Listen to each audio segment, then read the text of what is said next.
There's a lot of planning in moving your family, relocating with your family to Madrid. Even if it's a temporary move or if it's a permanent move, you've got to think about, well, your house. What are you going to do with your house in your own country? Then you've got to think about housing here in Madrid. And there's the schooling. How at what stage is your child at of the educational cycle? If they're about to finish school, if they're in their last year of school, the segundo de bachillerato, or year 13 or 12th grade, is it really a time? Is that a good time to move to Madrid? Or there's other stages throughout the education cycle that need to be considered.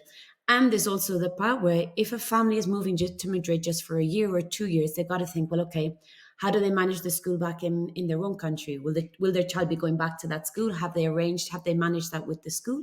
Or when they return to their own country, will they move on to a different school? So there's a lot of planning, there's a lot of Excel spreadsheets, and it takes time.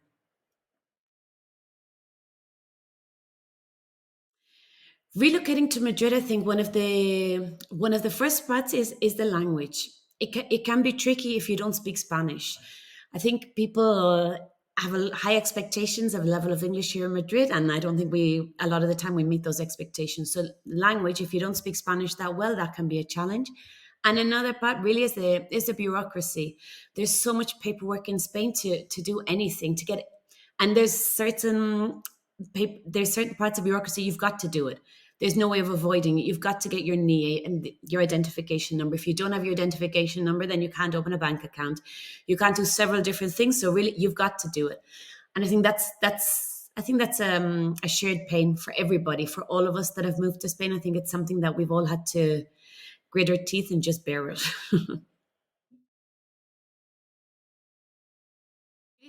A good way, and if you can afford it, if you can permit it, is to get somebody to get some a professional to help you find your school for your child, a professional help to manage all of the paperwork for you on your behalf, and somebody else. I would Spanish lessons. Anytime I speak to my clients, and it's usually well ahead of when they're moving here to Madrid, I always recommend that the entire family they all begin Spanish lessons as soon as possible.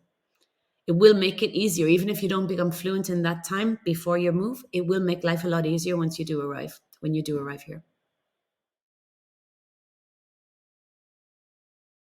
The rental market in Madrid is expensive, and there are certain things that have changed since COVID. In Spain and in Madrid, people spend a lot of time on the street. The weather is nice. We do a lot of things outdoors. So prior to the pandemic, people really weren't that fussed. A lot of people weren't that fussed on having a balcony or a terrace or any kind of outdoor space. Then the pandemic hit, and really all of a sudden, the people that didn't have any outdoor space really suffered for those 3 months that we weren't allowed to leave our house. So now, since then, any terrace, balcony, any kind of that you can get out of your house really driven up the price. Also, within the city center, prices are very, very expensive. And another thing I think that's unusual, well, compared to other countries, is that it moves very, very quickly. If you see your apartment, if you find the apartment that you like, you rent it right at that moment. It's not that you can say, well, okay, I'll rent it in a couple of months' time if you could keep it for me. It's nothing kept, it moves very, very, very quickly. To begin to start your housing search in Madrid, I think you've got to be very clear. What is it that you really want? Do you want the city center with all the hustle and bustle that Madrid has got to offer, with lots of bars, restaurants, shops, or do you want maybe an apartment, or in the ideal world that you want a house? Well, then you're going to have to move outside of the city center. Then you're going to suburbs. Suburbs, it's very nice, but it's different to the city center. So they're important points to begin with. Then there's several different websites. There's Idealista, Fotocasa. They're good places to begin as well. To once you've maybe identified a neighborhood or the north, the south, southwest of Madrid, and then you can begin looking. Okay, what's on offer? What's the market like in those specific areas? That can be if you want to do it yourself. Other families, what they decide to do is that they might work with the personal property shopper. And the personal property shopper is with you from the beginning your search. They will select the properties for you. They'll support you throughout the process, accompany you on visits, and really manage it all for you. Obviously, you've got to pay the personal property shopper a fee. And this is where it becomes a little bit, maybe a bit annoying, is that a lot most of the time when you rent an apartment in Madrid, you've got to pay the agency a month. It's kind of like a finder's fee, and that's 1 month rent. And it's very difficult to avoid that 1 month's rent. You can do it if the landlord or landlady is renting it privately, and then it's particular. But if you scroll through an idealista and you put on your filter that you're looking for an apartment particular, your numbers are reduced drastically. Because really, for the landlord or landlady, it's very easy for them to just give their apartment to the agent because they're not going to have to pay that fee. It's something that the estate agent will manage for them afterwards. So that can be, so the person who's property shopper, there's kind of two fees that you would need to pay. And then other times you can work directly with an estate agent who will send you different properties that they have within their database that might not necessarily be on their website. So they're the different options, that the different ways of finding your house. From especially what has become good since pandemic, the landlords or estate agents or landlords, landladies now do a lot of video calls, so you can actually see the apartments. With some families, what they would prefer is that if they're moving to Madrid, if they're relocating to Madrid, they would like to have their apartments, rent their apartment before they get here. So they kind of rented it. So then when they arrive in Madrid, they go directly to the apartment that they're going to live in. But an important piece of advice when you do that, and when they show you the apartment, ask them to also show you what's underneath the building. Is it a bar? Is it a restaurant? What's going on outside on the street? Because sometimes you can live in a very nice building, but maybe if it's above a bar or a restaurant that's open until very, very late and it's got a lot of noise, well, maybe that's not the ideal place for you and your family to live. And see, Madrid is a big city, and this can be an opinion that, families, depending what the family wants, it varies by family. But let's say if we were to break it down into three main areas, there's the city center, and I would say within the city center, very popular family neighborhoods. Chamberi, without a doubt, is very popular, and Retiro, Barrio Salamanca. Those three would be one of the three top family neighborhoods in the city center. The outskirts, which are not really suburbs, but kind of in between, Arturo Soria is very popular, as is Madrid Rio. And then if you wanted to go out to the suburbs, if people want to be out kind of near the mountains, La Sierra, Las Rozas is a very popular neighborhood, as is Majadahonda. There would be, but there are the neighborhoods, but those would be the main ones that I would give from that I would offer in those three different kind of zones.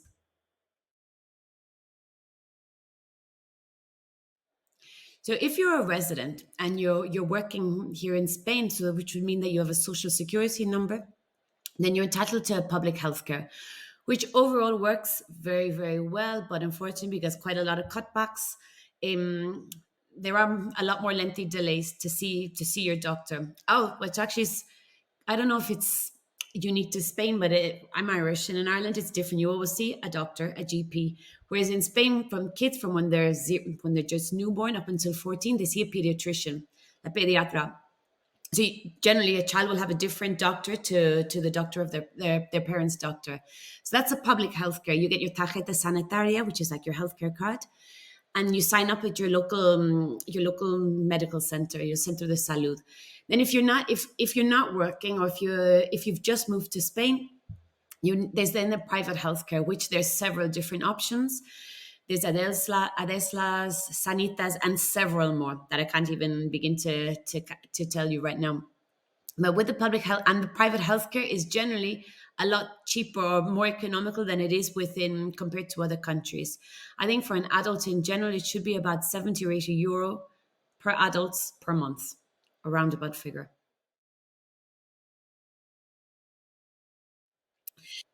So I think the first thing when choosing a school, and especially if you're a family and you're relocating to Madrid and you're living in another country, get be informed, do your research. There's several different school options, and at least if you know what are the options, what's available, well, then it makes it an awful lot easier.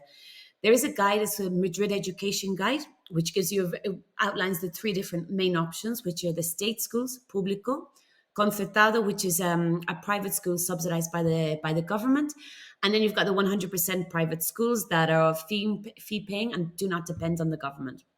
In the guide, you can get different guidelines on the admissions dates, application dates, what's needed. There's a point system. How does the point system work? But that's just for the public and concertado schools.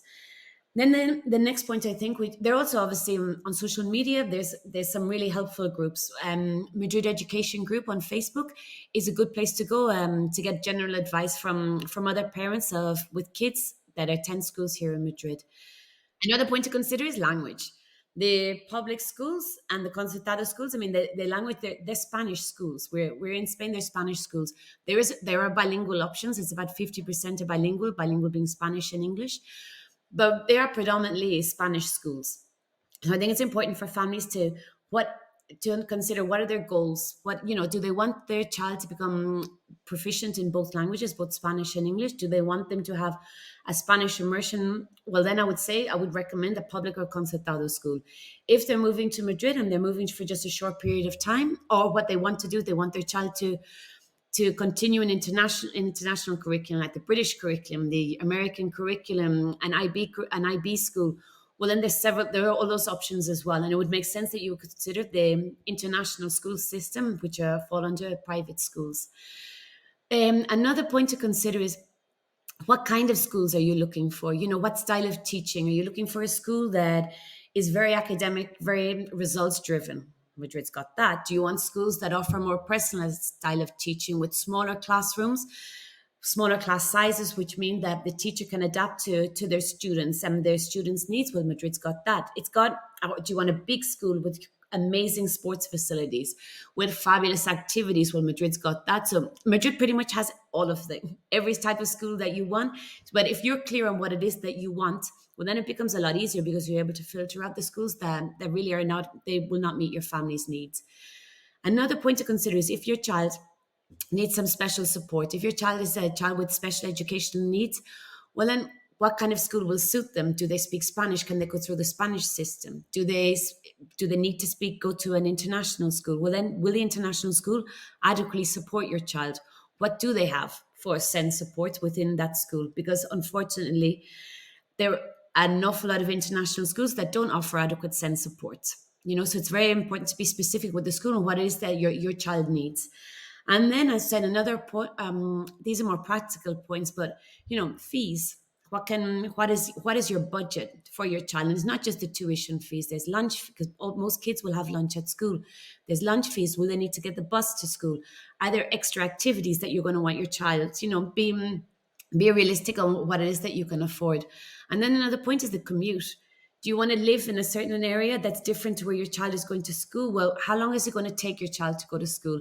And not just if you check on Google Maps, because Google Maps will say maybe 15 minutes, but that 15 minutes in the morning time, it's really more in the morning. Evening is okay. But in the morning time, that 15 minutes is probably 45 minutes because everything collapses in the morning. Not collapses, but everything takes a lot longer. So, the commute, fees, things like that. I think all of those points, if you're clear on all of those points, I think it will make it easier. But I do think, and obviously this is, I suppose, my bread and butter, a great way to start and a great way to find the right school for your child is to work with somebody that has an insider knowledge of schools here in Madrid, that is constantly visiting schools, that knows what's going on in each of the schools and can honestly say, this is the right school for your child. Before moving to Madrid, like I've said before about research, I wish in my own experience that I did my master's here in Madrid, and I wish I'd known about it beforehand. I wish I'd had more information, and it wouldn't have taken me such a long time to do that master's. I wish I'd done a bit more research. Another thing, you need to speak Spanish. Otherwise, and it's not that you've got to be like a native Spanish speaker, but you do need a certain level of Spanish here in Madrid. And from my own personal experience, I wish I had done my driver's license in Ireland. It took me a really long time to pass my test here in Madrid back in 2010. I spent an awful lot of money. It was incredibly frustrating, and I think it would have been a lot easier, especially the theory test. Would have been a lot easier to have done it in Ireland compared to doing it here.